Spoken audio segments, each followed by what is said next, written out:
स्वामीनारायण दोस्तों, अक्षर agro organic farming में आप लोगों का स्वागत है। आज डॉक्टर साहब आए हैं, सुशील कुमार जी तिवारी जी, और हम लोग जो है आज बात करेंगे कि पोषक तत्वों की उपलब्धता कितनी होनी चाहिए, उनका आपसरी में सहयोगिता क्या है और विरोधता क्या है। क्योंकि हम लोग क्या करते हैं काफ़ी बार डॉक्टर साहब कि हम डालते रहते हैं पोषक तत्व और उसकी ज़्यादा मात्रा की वजह से दूसरे पोषक तत्वों पर बहुत नुकसान होता है। या एक तो हम पोषक तत्व दे दिए मगर दूसरा नहीं दिया तो वो पहला वाला भी जो है काम प्रॉपरली नहीं करता है। तो डॉक्टर साहब आपका हमारे चैनल पे स्वागत है। धन्यवाद। नमस्कार सर। नमस्कार जी। तो देखिएगा, जैसा अभी आप बता रहे थे सर कि जो पोषक तत्व हैं इनकी कम मात्रा तो नुकसानकारी है ही है, ये तो सभी लोग जानते हैं। लेकिन जब ये अधिक हो जाते तब भी ये अपना हानिकारक प्रभाव या ज़्यादा मात्रा होने से उसका जो लॉस है वो अपन को पौधे पर पड़ता है। तो आज हम चर्चा उसी पर कर रहे हैं। तो इसमें देखिएगा, सबसे पहले हम बात करते हैं जो हमारे मुख्य पोषक तत्व हैं नाइट्रोजन, फास्फोरस, पोटाश, क्योंकि इनको हम लोग ज़्यादा देते हैं अपने प्लांटों में, ठीक है ना। NPK होता है। यदि नाइट्रोजन की सही मात्रा है तो पोटेशियम और फास्फोरस तथा जो भी सूक्ष्म तत्व हैं सही मात्रा होने पर, नाइट्रोजन की, फास्फोरस, पोटेशियम और सूक्ष्म तत्व हैं तो इनकी उपलब्धता बढ़ जाती है सही मात्रा होने पर। अच्छा। यदि इसकी मात्रा ज़्यादा हो जाएगी तो इनकी उपलब्धता कम हो जाएगी। अच्छा, और यूरिया ज़्यादा दे रहा है तो बाकी पोषक तत्व नहीं मिलेंगे, नहीं देगा तो फिर भी नहीं मिलेंगे। बिल्कुल। तो इसलिए पहला पोषक तत्व है कि नाइट्रोजन, और इसका जो सही मात्रा है वो फास्फोरस, पोटाश और सूक्ष्म तत्वों का प्रभाव अच्छा पड़ता है। अच्छा। दूसरी बात है कि मैग्नीशियम गौण पोषक तत्व है। यदि इसकी सही मात्रा है तो फास्फोरस की उपलब्धता अच्छी होती है। अच्छा, यानी कि बना देने पर भी फास्फोरस हमारे पौधों को मिल जाता है। अच्छा। जी हाँ। मतलब कि किसी ने सिर्फ DAP नहीं डाला और मैग्नीशियम दिया, मैग्नीशियम नहीं डाला, DAP डाला तो भी DAP जो है प्रॉपरली काम नहीं करेगा मैग्नीशियम के बगैर, ठीक है ना। सही बात है डॉक्टर साहब। तीसरा है हमारा फास्फोरस है। फास्फोरस की यदि अच्छी मात्रा है, सही मात्रा, अच्छी का मतलब सही मात्रा, ठीक है ना, तो मॉलिब्डेनम की उपलब्धता अच्छी होती है। अच्छा। जी हाँ। मॉलिब्डेनम एक हमारा फूल गोभी या गोभी वर्गीय पौधों में सबसे बड़ा ये रोल करता है, क्योंकि इससे विप्टेल रोग हो जाता है, उसके लिए मॉलिब्डेनम आवश्यक है। तो मॉलिब्डेनम भी हमारा इसके लिए आवश्यक है। तो फास्फोरस बढ़िया है तो मॉलिब्डेनम भी बढ़िया मिलेगा। सब्जियों में इसका बहुत ही अच्छा रोल है। अच्छा। चौथा हमारा तत्व है बोरोन, कि बोरोन की मात्रा सही है तो पोटेशियम और कैल्शियम है, ये भी पौधे को अच्छी तरह से मिलेंगे। मतलब हम बोरोन डाल दिए और सोचें कि फ्रूट अच्छे आ जाएंगे, सुंदर, फटेंगे नहीं तो भी फटेंगे अगर उसमें बोरोन नहीं डाला है, नहीं डाला तो पोटाश वो फायदा नहीं करेगा, नहीं करेगा। बिल्कुल सर। के अंदर देख, बोरोन का है कि चटकन, फटकन, सिकुड़न, जो भी ये फलों में ज़्यादा आती है तो वो बोरोन की कमी के कारण आती है। अच्छा। ठीक है ना। और बोरोन क्या है कि ये प्रजनन का कार्य भी करता है। बोरोन प्रजनन कार्य करता है, इसलिए बोरोन की मात्रा भी होना आवश्यक है।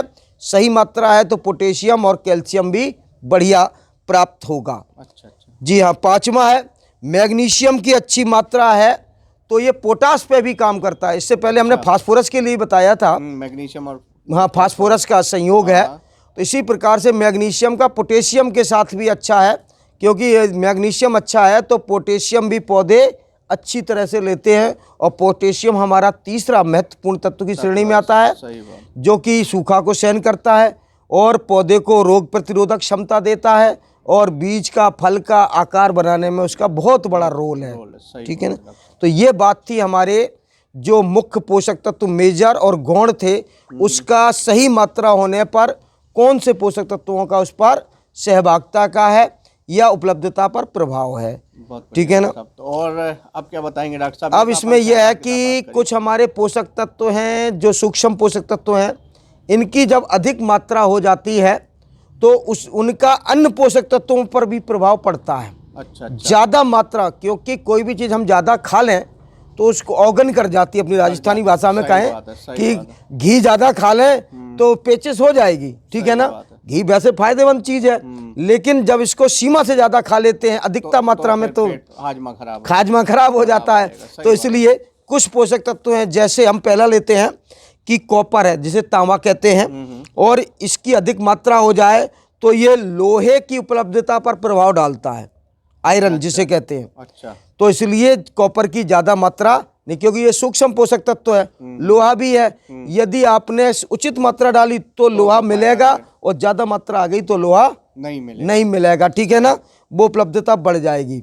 दूसरा हमारा जैसे लोहा है, लोहा की अधिकता हो जाए तो मैग्नीज पर भी बुरा प्रभाव पड़ता है।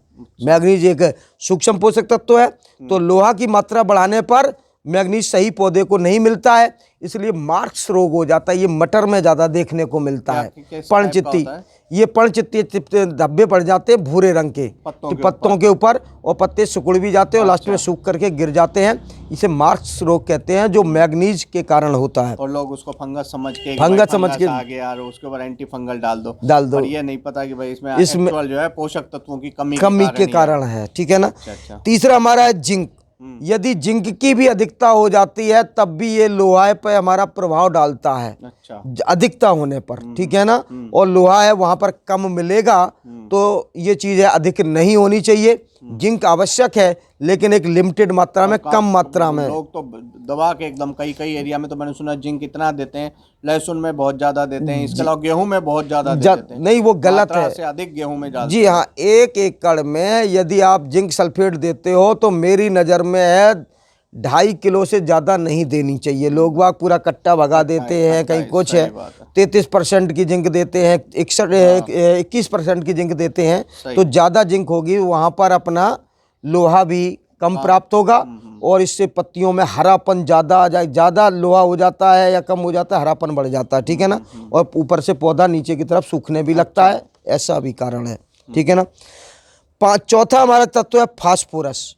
जब फास्फोरस की अधिकता हो जाएगी तो जिंक कम मिलेगा। अच्छा, डीएपी ज्यादा डालोगे तो जिंक काम नहीं करेगा। जिंक काम नहीं करेगा। गेहूं के अंदर तो बहुत ज्यादा तो डीएपी डाल देते हैं, फिर ऊपर से जिंक भी ज्यादा देना पड़ता है। शायद यही कारण है कि लोग ज्यादा डालते हैं कि जिंक काम ही नहीं करेगा थोड़ा बहुत डालने से। भाई तो बता रहे कि ये एक भ्रांतियां हैं, इन भ्रांतियों को अपन को इसी माध्यम से जागरूक करना है, लोगों को कंट्रोल करना है, ठीक है ना। तो जबकि फास्फोरस अपनी सभी राजस्थान की भूमियों में पर्याप्त मात्रा में है। अच्छा। ठीक है ना, क्योंकि जो इनका भूमि का निर्माण हुआ है ये फास्फेटी चट्टानों से हुआ है। फास्फोरस बहुत ज़्यादा है। अपने देखिएगा उदयपुर में रॉक फास्फेट बनती है, जो जैविक खाद के रूप में आ रही है, ठीक है ना, काम में आती है ना। सीधा उसका चूर्ण लिया, उसमें 20 से लेकर के 40% तक फास्फोरस है, पीसा और डाला, लो बन गई खाद, डाल दो, ठीक है ना। तो अब ये समझिए जब हमारे खदानें हैं फास्फोरस की तो फिर देने की उतनी आवश्यकता नहीं है, लेकिन फिर ये भ्रांति है, इसको किसानों को समझना चाहिए और इसको कम करना चाहिए, ठीक है ना। पांचवा तत्व है पोटाश के, जिसे कहते हैं। इसकी अधिकता होने पर बोरोन की उपलब्धता पर बुरा प्रभाव पड़ता है। यदि पोटाश ज़्यादा हो जाए तो बोरोन पौधे को सही नहीं मिलेगा, और चटकन फटकन सिकुड़न है, फल कम लगना है, और फल की मतलब क्वालिटी ना बनना है, ये चीज़ मतलब हो जाती है जी। आगे है जो लोहा और एल्युमिनियम की जब अधिकता हो जाती है तो इससे हमारा जो सिलिकॉन है इस पर बुरा प्रभाव पड़ता है। हालांकि इनकी मात्रा 0.001% में ppm में काम करती है, लेकिन थोड़ी सी मात्रा इनकी अधिक होने पर डिस्टर्ब कर देती है। तो इसलिए किसानों को जो उनके नज़दीक के कृषि जानकार हों तो उनसे सलाह लेकर के ही काम करना चाहिए, फर्टिलाइज़र पोषक तत्वों का उपयोग करना चाहिए। तो किसान भाइयों, आप लोग समझ गए होंगे कि जो भी हम फर्टिलाइज़र डालें, खाद डालें, संतुलित मात्रा में डालें। बहुत ज़्यादा मात्रा से ऐसा नहीं कि फ़ायदा करेगा, वो दूसरे पोषक तत्वों की उपलब्धता पे भी बुरा असर पड़ता है। तो किसान भाइयों, उम्मीद करता हूँ आप लोगों ने काफ़ी कुछ समझने की कोशिश करी होगी इस वीडियो के माध्यम से। तो किसान भाइयों, आज का वीडियो इतना ही। तिवारी जी सर का बहुत बहुत धन्यवाद। बहुत बहुत धन्यवाद डॉक्टर साहब। सभी किसान भाइयों को धन्यवाद है। तो आज का वीडियो इतना ही। तो किसान भाइयों, उम्मीद करता हूँ वीडियो आपको पसंद आया होगा। तो वीडियो आपको पसंद आते हो ज़्यादा से ज़्यादा शेयर करें, लाइक करें, और औरों को भी भेजें जिन लोगों को भी खेती बाड़ी के बारे में अच्छी जानकारी चाहिए। तो आज का वीडियो इतना ही। वीडियो देखने का बहुत बहुत धन्यवाद। नमस्कार।